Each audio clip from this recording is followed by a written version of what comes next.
여러분 사랑합니다. 축복합니다. 인사하겠습니다. 사랑합니다. 축복합니다. 다시 한번요. 참 잘 오셨어요. 네. 혹시 이 속해 이 공과책 안 가지고 계신 분 있으면 손 들어 보셔요. 다 있으시죠? 네, 한번 같이 하겠습니다. 성전에서 부름받은 이사야. 네, 오늘부터는 이제 이사야의 말씀이 시작됩니다. 이 이사야의 뜻은 여호와는 위대하시다. 아주 참 이름이 좋아요, 그렇죠? 여호와는 위대하시다. 이제 그런 뜻입니다. 근데 정말 하나님께서 이렇게 하나님을 위대하시다 이렇게 높인 이 이사야를 하나님께서 대단히 크게 쓰셨던 것을 우리가 보게 됩니다. 그래서 이제 우리가 예언서를 보게 되면 대예언서, 그 다음에 12소 예언서 뭐 이렇게 이야기를 하는데, 이사야, 또 예레미야, 에스겔 뭐 이런 사람들을 우리가 대예언서 이렇게 이야기를 하는 거예요. 그래서 이제 이사야가 정말 대예언자답게 하나님의 큰 그와 같은 사역을 감당한 것을 우리가 보게 됩니다. 마침 우리가 이제 새벽기도 때에 이사야의 말씀을 지금 함께 나누고 있는데, 이 이사야의 그 주제는 같이 하겠습니다. 하나님의 심판과 구원, 구원입니다. 심판과 구원. 아주 뭐 하나님의 엄청난 굉장한 대단한 그와 같은 심판을 말씀하고 있어요. 근데 하나님은 심판하시는 분으로 끝나는 것이 아니고 하나님은 구원하시는 분이에요. 그래서 이 이사야의 말씀이 물론 뭐 예레미야, 에스겔도 마찬가지지만 우리에게 이제 희망의 말씀이 되는 거죠. 심판으로 끝난다고 하면 누가 살겠습니까? 어떤 사람이 구원받겠어요? 어떤 사람이 하나님 앞에 설 수 있겠습니까?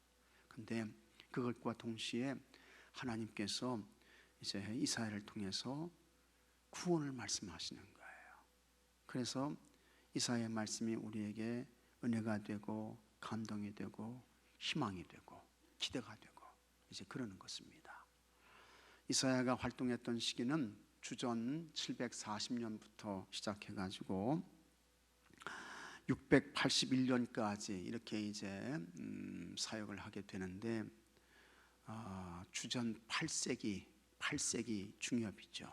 그래서 여기서부터 이제 시작하게 되는데, 우시야 왕 때에 이렇게 이제 하나님의 부름을 받고 사역을 시작하게 되는 것입니다. 우시야는 유대 나라의 8번째 왕입니다. 근데 이 우시야는 하나님께 그렇게 썩 자란 왕은 아니었습니다. 그냥 평범한 왕이었어요. 보통의 그와 같은 왕이었습니다. 근데 역사적으로 보게 되면 이 우시야가 통치할 때에 굉장히 나라가 번성했던 것 같아요. 나라가 아주 그냥 뭐 국력이 우리가 이제 국격이라고 하잖아요. 국격. 그래서 이때에는 나라의 그 국격, 유다 나라의 국격이 많이 아주 상승한, 올라갔던 그런 때였던 것 같습니다. 그러니까 이제 여러분, 사람이 이렇게 이제 잘 되고 올라가게 되면 이때 더 어떻게 됩니까? 이때 더 하나님 앞에서 어떻게 돼요? 겸손해야지. 잘 될 때, 같이 하겠습니다. 잘 될 때 더 겸손해야 된다. 믿습니까 여러분? 그런 어디 사람이 그렇습니까? 잘 되면 틀림없이 교만해지는 거야. 내가 이렇게 실력이 있어가지고, 내가 이렇게 능력이 좋아가지고, 내가 이렇게 나라를 통치를 잘해서 우리나라가 이렇게 번성을 누린다. 우리나라의 국위가 이만큼 올라가서 교만해지는 거예요. 근데 우시야도 똑같은 그런 왕이 되어버리고 말았습니다. 그래서 이 우시야가 큰 범죄를 저질러요. 범죄를 저지르는데 하나님의 제사장을 제껴놓고 자기가 성소에 들어가 가지고 불을 피면서 분향을 하려고 했던 거예요. 그때에 제사장들이 그거 하면 안 됩니다. 막아요. 80명의 제사장들이 왕에게 그러면 안 됩니다. 하나님이 진노하십니다.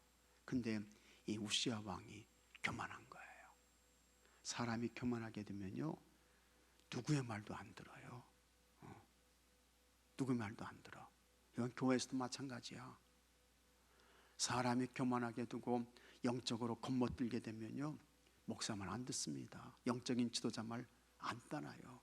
그러다가 큰 고통당하죠. 어려움 겪는 것입니다. 근데 우시아 왕도 그런 거예요. 하나님의 제사장들이 왕이시여 그러면 안 됩니다. 하나님 앞에서 큰일 납니다. 하나님 두려워하셔야죠. 말렸어요. 한 명도 아니고 80명이 그렇게 말렸어. 근데 우시아 왕이 들었으면 좋을 텐데 안 들었어요. 그래서는 그 하나님의 성소에 들어가 가지고 불을 켜서 분향하려고 하는 순간 하나님께서 진노하셔 가지고 우시아 왕에게 어떻게 합니까? 나병이 생기게 하신 거예요. 나병은 뭡니까? 쉽게 말하면 맞아요. 문득병이죠. 무서운 문득병이 오게 된 거예요. 그래서 처음 왕궁 뒷전으로 쫓겨나 가지고 거기서 생활하면서 그의 아들 요담이 통치하게 되고 그러다가 이제 죽게 되는 거예요. 그때에 이 이사야가 하나님의 부름을 받아서 이제 사역을 시작하게 되는 것입니다. 오늘 이제 이 이사야 6장의 말씀은 이사야가 하나님의 부름을 받고 하나님의 소명을 받게 되는, 소명을 얻게 되는 그와 같은 말씀의 내용인 것입니다. 이제 오늘 말씀 보게 되면 이사야가 하나님의 이와 같은 부름을 받을 때 어떻게 받았는가, 그리고 그 이사야가 어떤 사람이었나 하는 것을 우리에게 보여주면서 우리가 하나님 앞에서 어떤 사람으로 살아야 되나 하는 것을 이사야를 통해서 우리에게 가르쳐주고 있는 것입니다. 자, 하나님 말씀을 한번 같이 보도록 하겠습니다. 성전에서 소명을 받은 이사야는 선지자로서 권위가 있었습니다. 하나님의 구원을 선포하도록 선택받은 그는 죄를 일삼는 사람은 하나님의 심판을 피할 수 없다고 전했습니다. 그래서 이사야의 주제는 뭐라 그랬죠? 하나님의 심판이라고 했어요. 그 심판은 하나님의 택한 백성일지라도 예외일 수 없었습니다. 범죄하면 하나님이 심판하시는 거예요. 징계하시는 것입니다.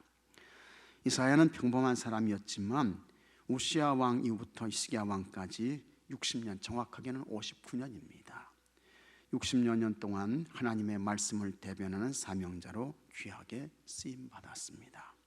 자, 사명자로 쓰임받은 이사야는 어떤 사람이었습니까? 첫째, 성전으로 나간 사람이었다라고 하는 것을 말씀하고 있습니다. 그래서 여기 이제 이사야가 성전에서 하나님을 뵙게 되는데 그 하나님의 모습이 참 엄청납니다. 굉장해요. 그래서 1절 말씀 보세요. 우시아 왕이 죽던 해에, 이게 이제 740년입니다. 내가 본즉 주께서 높이 들린 보좌에 앉으셨는데, 환상을 보는 거예요. 이사야가 성전에서 환상을 보는데 높이 들린 보좌에 하나님이 앉으셨는데 그 옷자락은 성전에 가득하였게 했습니다. 얼마나 참 두렵기도 하고 무섭기도 하고 황홀하기도 하고. 하나님의 보좌에 앉으셨는데요, 하나님이 입으신 그 옷자락이 성전 전체를 그냥 다 덮고 있는 거예요. 이게 신비죠. 신비예요, 신비. 놀라운 모습을 보게 되는 거예요. 그러면서 스랍들이 모시고 섰는데, 여기 스랍은 뭡니까? 천사들이에요. 하늘의 천군 천사들이 하나님을 그냥 호위하고 있는 거예요. 근데 이 천사들은요, 각기 6개의 날개가 있는 거예요. 그 둘로는 자기의 얼굴을 가리고, 천사들도 하나님 앞에서는 감히 하나님을 뵙지 못해. 그래서 이 천사들이 얼굴을 가리는 거예요. 그 다음에 그 둘로는 자기 발을 가리었고, 둘로는 날며, 얼굴 가리고 발 가리고 둘은 날고, 이 천사들이 하나님을 지금 호위하고 있는 것입니다. 그러면서 그들이 그냥 하나님을 찬송하는 거예요. 3절 말씀 보게 되면 거룩하다, 거룩하다, 거룩하다. 여호와여 그의 영광이 온 땅에 충만하도다. 하나님을 찬송하는 거예요. 이런 환상을 이 이사야가 어디서 보고 있는 거예요? 성전에서 보고 있는 거예요. 참 여러분, 오늘 우리에게도 하나님께서 이와 같은 환상을 보여주시면 얼마나 참 좋겠습니까? 그죠? 얼마나 참 황홀하고 찬란하겠습니까? 근데 이사야가 성전에서 이와 같은 하나님을 이제 뵈면서 하나님으로부터 소명을 받고 있는 것입니다. 자, 한번 보겠습니다. 이사야는 우시야 왕이 죽던 해에 하나님을 만났습니다. 하나님 지금 만났잖아요. 성전에서 하나님 만났잖아요. 우시야 왕은 하나님의 도우심으로 솔로몬 왕 이래 유다 왕국을 부강하게 이끈 왕이었습니다. 그러나 그의 만료는 좋지 않았습니다. 나라가 강성해지자 교만해진 그는 하나님을 거역하는 죄를 지어 나병 환자로 삶을 마감했습니다. 왕이 나병 환자가 되었을 때 나라는 흉흉해졌습니다. 죄악이 들끓었고 진노하신 하나님은 심판을 선포하셨습니다. 이사야는 절망적인 상황에서 같이 하겠습니다. 성전으로 나아가 하나님을 만났습니다. 참 중요한 말씀이에요. 여러 곳이 있지만, 수많은 장소가 있지만 하나님을 뵙고 하나님을 만나고 하나님의 소명을 받은 것은 어디입니까? 성전이에요. 여기서 우리는 중요한 사실을 깨닫고 발견하게 되는 것입니다. 여러분들이 가는 장소가 많아요. 머무는 처소가 많아요. 그렇지만 여러분, 그 많은 것들 가운데 하나님을 만나고 하나님의 말씀을 듣고 은혜 받고 주님으로 성령으로 충만해지는 곳이 어디냐? 이 성전, 이 교회인 줄로 믿으시기 바랍니다. 교회에 오셔야 돼요. 예배에 오셔야 된다고요. 교회에 오셔야 되고 예배 자리로 나오셔야 돼요. 거기서 이사야가 하나님을 뵙게 되는 거예요. 하나님을 만나는 거예요. 소명을 받는 거예요. 거룩한 사명자로 세워지게 되는 것입니다. 그래서 성전에서 하나님 만났다. 잘 기억하시고 성전으로 오셔야 되고 성전에서 은혜 받으셔야 되고 말씀 들으셔야 되고 하나님 만나셔야 되고 하나님으로 충만해져야 하고 성전에서 이렇게 되셔야 할 줄로 믿으시기 바랍니다. 성전에서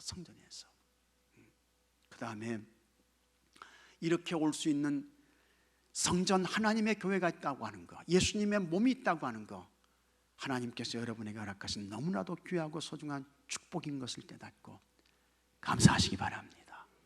감사하시기 바랍니다. 우리 교회가 있어. 내가 올라가서 하나님 앞에 기도할 수 있는, 예배할 수 있는, 찬송할 수 있는, 하나님을 부르고 하나님께 외칠 수 있는, 하나님께 구할 수 있는 우리 교회가 있어. 하나님은 나에게 이 교회, 이 성전 주셨어. 감사하시는 여러분들이 되셔야 할 줄로 믿습니다. 그리고 주님 앞에 서는 그날까지 이 교회를 떠나면 안 된다. 잘 기억하시고 항상 이사야처럼 성전 교회로 올라와서 하나님 만나시고 주의 음성 들으시고 하나님의 소명 받으시고 이렇게 살아가시는 여러분들이 되시기를 축복합니다.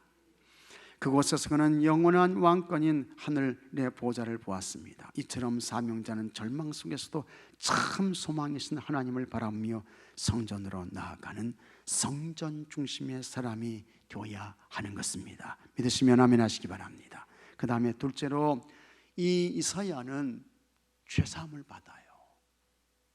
그리고 하나님의 사명자가 되는 거예요. 선지자가 되는 거예요. 나병 환자가 된 우시야가 왕의 역할을 못하면서 세상은 혼란에 빠졌습니다. 지도력이 무너지자 사회 곳곳에서 힐난과 질책, 책임을 전가하는 부정적인 말이 떠돌았습니다. 혼란에 빠진 거죠. 우리나라도 참 혼란한 것 같아요. 기도 많이 하셔야 돼요. 북쪽에서는 가장 쏴대지, 남한에서는, 우리 남쪽에서는 가장 싸워대지, 다투대지, 뭐 아주 그냥 혼란해요. 복잡해요. 그 다음에 뭐 푸틴은 뭐 핵포탄을 누른다 만다, 얼마나 지금 복잡한지 몰라요. 복잡한지, 혼란스러운지 몰라. 여러분, 이런 때일수록 우리가 각성해서 주의 도움과 은혜를 구하며 기도해야 할 줄로 믿으시기 바랍니다. 이사야가 소명을 받고 활동했던 시대가 바로 우리가 살았던 이 시대와 하나도 다를 바가 없어요. 그냥 혼란과 혼돈과 무질서와 이와 같은 것들이 그냥 모든 것을 뒤덮는 이런 시대에 살고 있는 거예요. 이때에 우리가 영적으로 각성하지 않게 되면 우리도 그냥 막 이 세상에 끌려가는 거예요. 왔다 갔다 혼돈과 무질서 속에 빠지면서 막 휩쓸려 가는 거예요. 그러나 여러분, 이러한 때일수록 한번 같이 하겠습니다. 마음의 중심을 바로잡고 있습니까 여러분? 마음의 중심을 바로잡고 믿음의 주여 온전하게 하시는 예수님 바라보고 주의 도움과 은혜를 구하며 하나님께서 잠잠케 해주시기를, 하나님께서 고요하게 해주시기를, 하나님께서 평안케 해주시기를 기도하며 나가야 할 줄로 믿으시기 바랍니다. 이사야가 그 사명 감당하는 거예요. 근데 이제 하나님으로부터 죄사함을 받고 이 일을 하는 것입니다. 그래서 지도력이 무너지자 사회 곳곳에서 혼란과 질책, 책임을 전가하는 부정적인 말이 떠돌았습니다.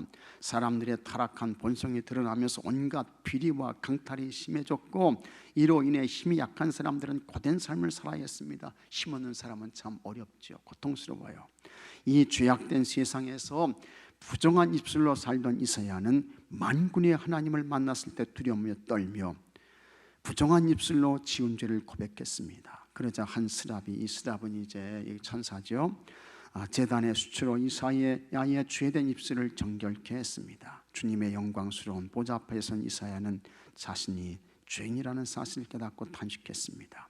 우리도 사역을 감당하기에 앞서 먼저 자신의 죄를 고백하고 용서받는 구별된 사람이 되어야 합니다. 오늘도 여러분, 우리가 우리의 허물과 죄를 자백하며 시인하면 여러분, 주님께서 우리의 모든 허물과 죄를 다 사해 주시고 용서하시고 여러분들을 거룩한 그릇으로 써주시는 줄로 믿으시기 바랍니다.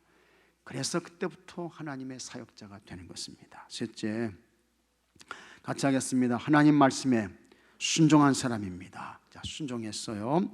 장결함을 받은 이사야는 내가 누구를 보낼 것인가, 누가 우리를 위해 갈 것인가 하는 하나님의 음성을 들었습니다.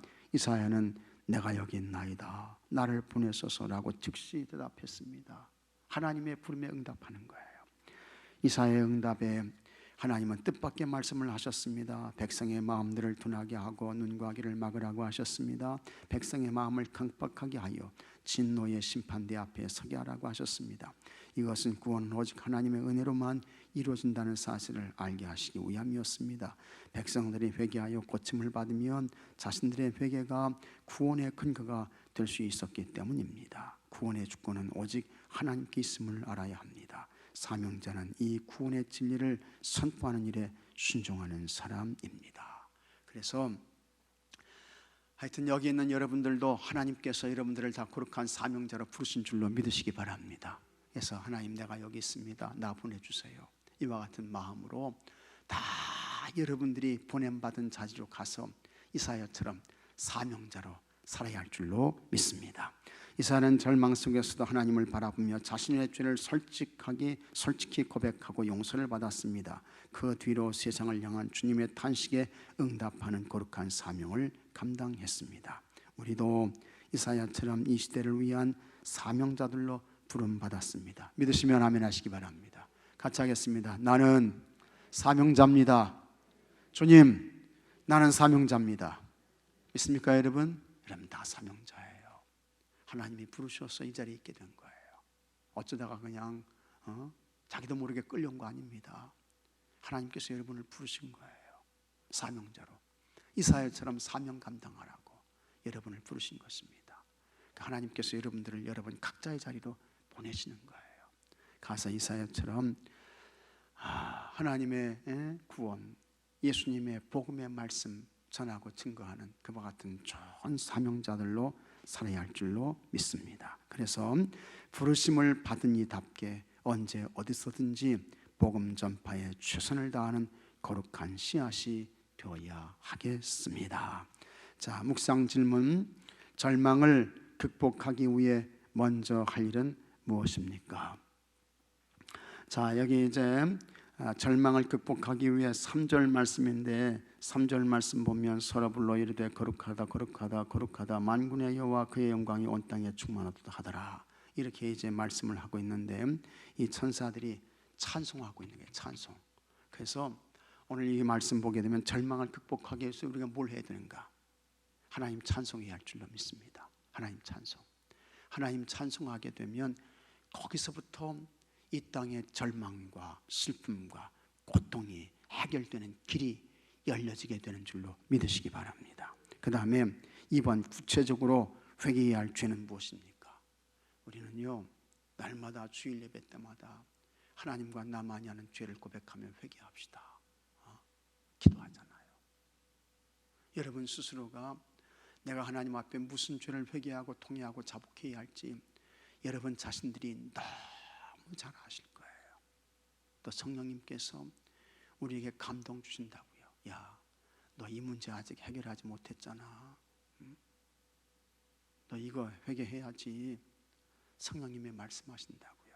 그때에 여러분 우리 성령님의 음성으로 잘 들으시고 여러분 스스로가 회개하시고 통회하시고 자복하시고 그래서 죄사함을 받으시고 하나님의 거룩한 사명자로 귀하게 쓰임받는 여러분들이 되시기를 바랍니다. 그 다음에 세 번째, 사명자가 진정으로 갖추어야 할 덕목은 무엇입니까? 사명자는요, 이사야처럼 주님 제가 여기 있습니다.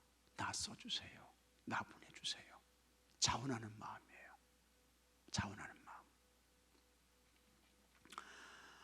주님의 사역에 귀하게 쓰임받는다고 하는 것은 참 귀한 일입니다. 그죠? 하나님의 사역에 아주 복되게 쓰임받는다는 것만큼 귀하고 복되고 소중하고 행복한 일이 어디 있겠습니까? 주님이 나를 써주시는데 얼마나 참 감사한 일이에요. 얼마나 참 감사한 일입니까? 그래서 여러분 주님이 쓰신다는 그와 같은 마음을 가지고 아유 못합니다, 싫어요, 안 할래요, 다른 사람 시키세요. 그러면 그 사람은요 하나님의 복을 찾는 사람이야. 기회를 놓치는 빼앗기는 사람이야. 기회가 날마다 있는 거 아닙니다. 항상 우리가 이 시간에 머물러 있는 거 아니라고요. 지나갑니다. 없어져요. 그러면 지나가고 없어지게 되면 그때는 후회만 해. 그냥 후회해서는 소용없는 거예요. 소용없는 거야. 그래서 지금 여러분 하나님께서 나를 써주신다. 그와 같은 믿음과 확신을 가지고 하여튼 주신 일에 맡긴 일에 최선을 다하시는 여러분들이 되시기를 바랍니다. 자, 그 다음에 삶의 적용, 사명자로서 내게 맡기신 책임과 의무, 명령에 대해서 구체적으로 생각해보고 실천해 봅시다. 제가 방금 말씀드렸어요. 하여튼 여러분에게 맡기신 이 모든 일들이 하나님이 나에게 맡기신 최고의 사명이고 직임이다 생각하시고 열심을 다하셔야 돼요. 최선을 다하셔야 돼요. 100배의 열매를 맺으셔야 돼요. 그래서 하나님의 사랑을 받으시고 하나님의 복을 받고 누리는 여러분들이 되시기를 축복합니다.